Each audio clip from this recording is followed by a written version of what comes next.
Step right up, don't be shy. Welcome to the annual Cestode Carnival, where you can meet all of the important cestodes in one place. Now, if you didn't remember, cestode is just a fancy word for tapeworm. So get ready to bacon wrap and deep fry some tapeworms as we head to the Cestode County Carnival. The first cestodes I want to talk about is the Taenia genus, as in Taenia solium and Taenia saginata, which will be illustrated under these tents. Now, eating cysts or larvae of these parasites in undercooked meat will lead to tianiasis, which leads to GI problems. So now what type of meats are generally the culprits? Well, the intermediate for saginata is cattle, which will draw under this tent, and the intermediate for solium is a pig, which will draw under the other tent. So to keep these two straight, let's draw a sun on the pig's tent, as in sol for solium, and additionally we also have a sign that says sold. The cow's tent is sagging a little bit to remind you of saginata. There is another differentiation between these two species that we want you to recognize. We'll represent it by drawing some meat hooks surrounding the pig's tent. Notice there aren't any on the cow's tent? Well, these hooks are supposed to represent the hooks which are present on the proglotted heads of Taenia solium, and they show up on stool O and P. So here's a picture of solium on the left, and you can see these characteristic hooks compared to saginata on the right, which lacks hooks. Alright, moving on. There is yet another disease that can be caused by this parasite, and it's called neurocysticercosis, which we'll illustrate here on the right with this circus-themed carousel. Cercosis sounds a lot like circus. See how all the animals on the carousel are either cows or pigs? So remember, this is still caused by Taenia cestodes, but neurocysticercosis occurs when people ingest Taenia eggs that are floating around in water contaminated by animal feces. So let's add a puddle of poop water here for dramatic effect. Eating the eggs themselves causes the parasite to go to the brain and form cystic brain lesions. These brain lesions have the potential to cause seizures or hydrocephalus. If you take a look at the carousel, one girl is still clinging to the carousel for dear life, and the other is flown off into the cheese stand. Her crashing motion lines are to remind you of seizures, and the cheese on her head is not because she's a Packers fan, but because neurocysticercosis looks like Swiss cheese on head CT. And here's an image of the characteristic findings seen on MRI. So you should suspect neurocysticercosis if the patient is an immigrant or farmer and has seizures or symptoms of hydrocephalus.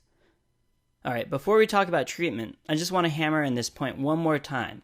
Ingesting the cysts or larvae of the Taenia genus will cause tianiasis, which is usually asymptomatic but may cause GI problems or malabsorption. Ingesting the eggs of the Taenia genus in feces-contaminated water may cause cysticercosis, which can lead to the development of lesions almost anywhere in the body, including the brain, eyes, and skin. When these lesions are in the brain, it's termed neurocysticercosis. It's really important that you understand this distinction in transmission. So while we're at it, let's add some cheese wheels that have fallen off into the poop water that look like eggs, to remind you it's ingestion of the eggs that lead to cysticercosis. So treatment of these cestodes will involve the use of praziquantel, which we'll illustrate with this pretzel stand here in the front. Pretzels will remind you of praziquantel and will be our recurring symbol for this drug throughout the parasite videos. However, if the person has neurocysticercosis, additional treatment with albendazole is necessary.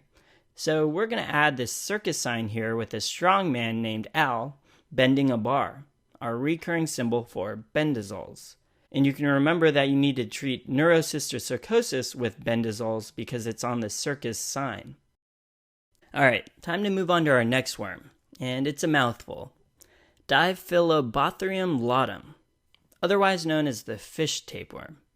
It's transmitted by eating uncooked or undercooked fish, and we'll illustrate this with this guy back here who's just eaten some bad fish and is running towards the bathroom. Bathroom sounds somewhat like bothrium, no? And who gets fish at a carnival? Jeez. Anyway, he's running towards the porta potty that has a stand next to it that says, "Must be 12 to buy fireworks." First of all, that's a really young age. Where the heck is this carnival?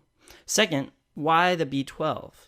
Well, the fish tapeworm resides in the small intestine and causes diarrhea, hence the running to the bathroom. And it's also associated with B12 deficiency, leading to megaloblastic anemia. So here we're going to draw a B12 firework, but another name for B12 is cobalamin, so we're adding a nice cobalt blue firework.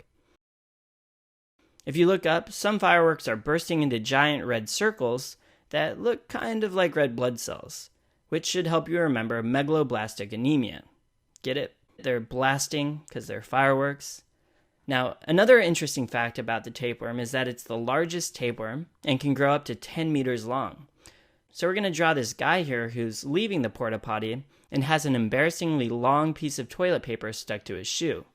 So this is, again, to remind you that it's the largest tapeworm. Also, see how these individual squares of toilet paper are being broken off at the end and left in the mud? This is to illustrate how to diagnose a fish tapeworm infection. It represents the proglottid segments that break off and can then be seen in the stool OMP, which, in this case, the stool is the mud. Anyway, treatment of the tapeworm will be with either praziquantel again, or a drug called niclosamide. The praziquantel is being represented by this guy eating a pretzel. Niclosamide will be illustrated by adding this coin box to the porta potty with a sign asking for a nickel to use it. Nickel for niclosamide. Okay, time for the last tapeworm. And going on with our animal theme, this is going to be our sheep tapeworm, named Echinococcus granulosus. This tapeworm will be illustrated by a dog show that's happening in the back. It turns out that the grand winner of the dog show is a Cocker Spaniel.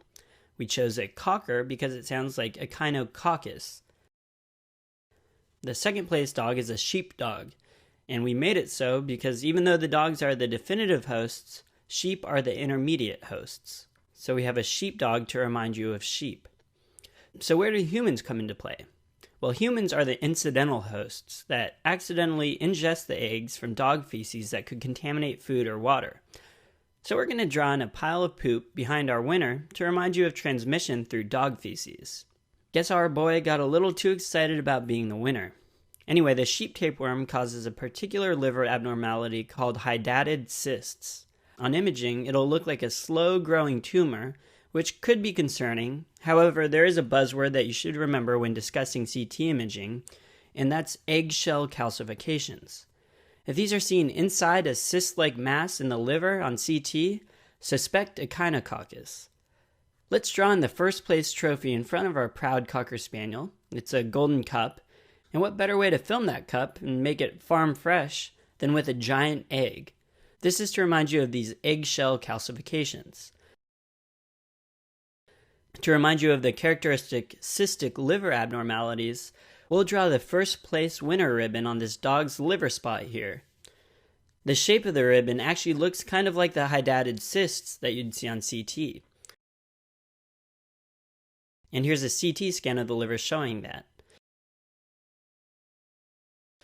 The real trouble comes when the cysts rupture, which could cause an anaphylactic reaction and an acute abdomen, which is why surgeons will inject these cysts with ethanol or hypertonic saline to kill the cells before attempting to remove the cysts. Our prize giver had to learn this the hard way. He's removing the ribbon from the second place dog, and he's starting to have an anaphylactic reaction. See how he's all red and puffy? And the ribbon is falling apart in his hands, which symbolizes that the cyst is ruptured. And when this happens, if the cysts were in the lungs, you would even see hooks in the patient's sputum. When trying to diagnose a Echinococcus infection, a lab finding you may see is eosinophilia, a finding which is ubiquitous amongst helminth infections. We'll illustrate this with the return of our EO slingshot kid, also known by his mom and 4th grade teacher as Phil. When he's not fighting crime with a team of nematodes, Phil is an avid patron of state fairs and carnivals. A lot of fun, unsuspecting moving targets for him to shoot at. Once again, notice his orangey pink outfit and bilobed slingshot, which are just like the nuclei in eosinophils, with granules spilling everywhere. Okay, well, it looks like we're all done with the cestodes. All 3 of these types of worms are pretty high yield, especially with each of their major associated clinical findings. And again, those are Taenia's neurocysticercosis, Diphyllobothrium laudum, which causes megablastic anemia, and Echinococcus's hydatid cysts that may lead to anaphylactic shock. It's a lot, but hey, at least there aren't any clowns, so don't be afraid to come back and check out the Cestode Carnival once again.